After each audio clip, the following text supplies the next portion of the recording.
ሰላም ጤና ይስጥልን የተወደዳችሁና የተከበራችሁ የጎህ ቴሌቪዥን አድማጭ ተመልካቾቻችን እንደምን አላችሁ? ለዕለቱ ዋና ብለን የያዝናቸውን ዜናዎች ይዘን ቀርበናል። ዜናዎቻችን ቶሎ እንዲደርሷችሁ ዩቲዩብ ቻናላችንን ሰብስክራይብ፣ ላይክ፣ ሼር እያደረጋችሁ እስከ ፍጻሜያችን አብራችሁን ቆዩ። ታጣቂዎች ከውጭ ኃይሎች ጋር በመሻረክ ያልተቀደሰ ጋብቻ ፈጥረዋል ሲሉ ጠቅላይ ሚኒስትር ዶክተር አብይ አህመድ ተናገሩ። እኛ ከስር የለቀቅናቸው ወደ አሰራቸው ቡድን እየተገለበጡም አሉ ሲሉ ገልጸዋል። ጠቅላይ ሚኒስትር ዶክተር አብይ አህመድ በኦሮሚያ፣ አማራና ትግራይ ክልሎች የሚንቀሳቀሱ ታጣቂ ኃይሎች መንግስትን ማሸነፍ እንደማይችሉ ሲረዱ ያልተቀደሰ ጋብቻ መፍጠራቸውን ገልጸዋል። ታጣቂዎቹ ኤርትራንና ሱዳንን ጨምሮ ከውጭ ተዋናዮች ድጋፍ ለማግኘት የሚያደርጉትን እንቅስቃሴ ህዝቡ በጥንቃቄ ሊረዳው እንደሚገባ ያስገነዘቡት ጠቅላይ ሚኒስትሩ ቀደም ሲል ሀገሪቱን በብቸኝነት ይመራ የነበረው ቡድን ያጣውን ስልጣን በኃይል ለመመለስ ማሰቡ ለሀገሪቱ ግጭቶች መንስኤ መሆኑን ገልጸዋል። ሆኖም እኛ እውነት ስለያዝን እናሸንፋለን ሲሉ ተናግረዋል። ዶክተር ቴዎድሮስ አድሃኖም በኢትዮጵያ ወቅታዊ የጸጥታ ሁኔታ ላይ ያላቸውን ስጋት ገለጹ። የዓለም ጤና ድርጅት ዋና ዳይሬክተር ዶክተር ቴዎድሮስ አድሃኖም በይፋዊ የማህበራዊ ትስስር ገጻቸው ባስተላለፉት መልእክት በኢትዮጵያ የተለያዩ አካባቢዎች እየተካሄደ ያለው የትጥቅ ግጭት እንዲቆምና በአስቸኳይ ወደ ሰላማዊ አማራጭ እንዲመጣ ጥሪ አቅርበዋል። ዋና ዳይሬክተሩ ባሰፈሩት ጽሑፍ ኢትዮጵያ የሚያስፈልጋት ሰላም እንጂ ተጨማሪ ጦርነት አይደለም በማለት ሀገሪቱ ያለችበትን አስከፊ የጸጥታ ሁኔታ አመልክተዋል። ዶክተር ቴዎድሮስ በዝርዝር በገለጹት ነጥብ በአማራ ክልል ለ3 ዓመታት የዘለቀው የትጥቅ ግጭት የበርካታ ዜጎችን ሕይወት መቅጠፉን ገልጸዋል። በተጨማሪም በኢትዮጵያ ክልል ያለው ደም መፍሰስ መቀጠሉን፣ በትግራይ ክልል ዳግም ወደ ግልጽ ጦርነት የመግባት ስጋት መኖሩን እንዲሁም የአፋርና የቤኒሻንጉል ጉሙዝ ክልሎች በግጭትና በአመጽ ውስጥ መቆየታቸውን በአጽንኦት ጠቁመዋል። ኢትዮጵያ ከዚህ የተሻለ ሰላማዊ ሕይወት ይገባቸዋል ሲሉ ንግግራቸውን ደምድመዋል።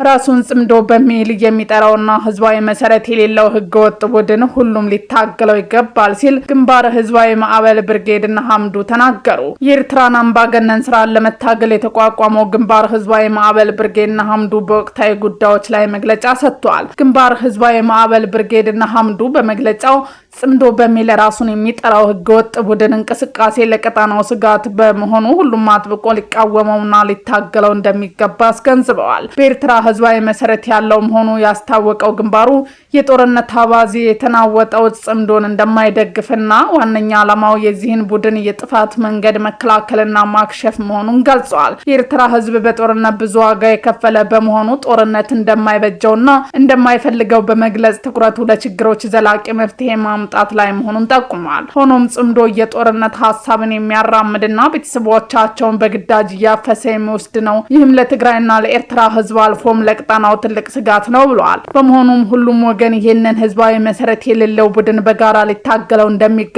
ያሳሰበው ግንባሩ በኤርትራ ስላለው የፖለቲካና ማህበራዊ ቀውስ ዙሪያ ማብራሪያ ሰጥቷል። ባለፉት 30 ዓመታት በስልጣን ላይ ባለው አምባገነን መንግስት ምክንያት ኤርትራውያን በርካታ ፈተናዎች እንዳሳለፉና ሀገር ያላቸው ሀገር እንደሌለው ዜጋ እንዲኖሩ መፈረዱን አስረድተዋል። በአምባገነኑ ስርዓት ምክንያት ዜጎች በከፋ ድህነት ውስጥ እንዲኖሩ መደረጉን ተከትሎ በርካታ ሀገራቸውን ጥለው ወደ ተለያዩ ሀገራት ተሰደው ለመኖር መገደዳቸው ነው መግለጫውን ያመለከተው። ግንባር ህዝባዊ ማዕበል ብርጌድና ሐምዱ የተመሰረተው ይህንን የህዝባዊ ሰቆቃ ለመቀልበስ መሆኑ የተገለጸ ሲሆን ዋነኛ ዓላማው አምባገነኑን ስርዓት ታግሎ በመጣል ህዝባዊ መንግስት መመስረት መሆኑን አብራርቷል። ሀገሪቱ ወደ ዲሞክራሲያዊ ስርዓት ለማሻገር ጽኑ ትግል እንደሚያደርግ ያወሳው ግንባሩ ኤርትራ ከጎረቤቶቿ ጋር እንዳትገናኝ ተደርጎ የቆየችበት ዝግ አሰራር ሰብሮ በመውጣት ትስስሯን ወደሚያጠናክርባት ምዕራፍ ለመሸጋገር ጠንክሮ እንደሚሰራ አስታውቀዋል።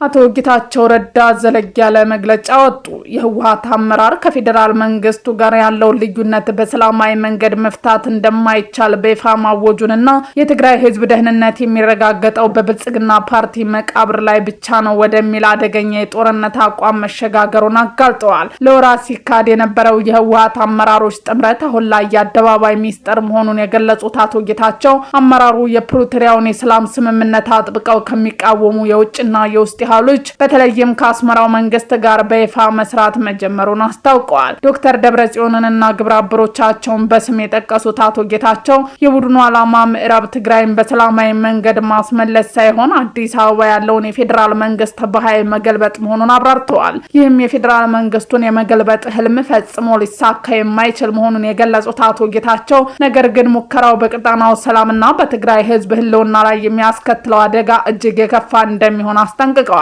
በቅርቡ በሽራሪና አካባቢ የተፈጠረው ግጭት በማሳያነት ያነሱት አቶ ጌታቸው ሁኔታው ምን ያህል አደገኛ ደረጃ ላይ እንደደረሰ አመልካች ነው ብለዋል።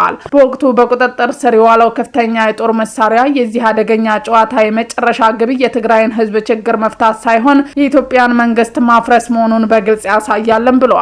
ወደ ትግራይና ሌሎች የሀገሪቱ ክፍሎች በድብቅ የሚደረገው የከባድ የጦር መሳሪያ ዝውውር በአፍሪካ ቀንድ የሰላም ጥረት ላይ የተጋረጠ የቅርብ አደጋ መሆኑን አክለዋል።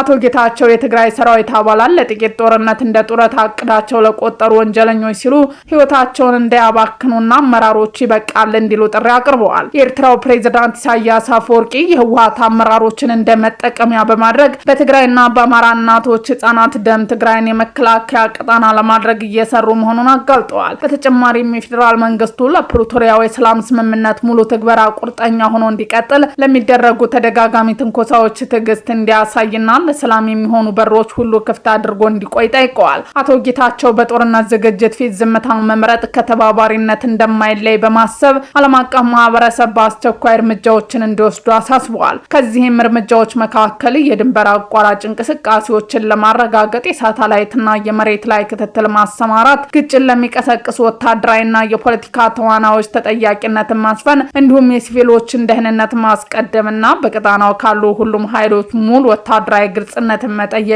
የሚሉ በዋናነት ይገኙበታል። ውድ አድማጭ ተመልካቾቻችን ዜናዎቻችን እነዚህን ይመስሉ ነበር። አብራችሁን ስለነበራችሁ ከልብ እናመሰግናለን። መልካም ቀን።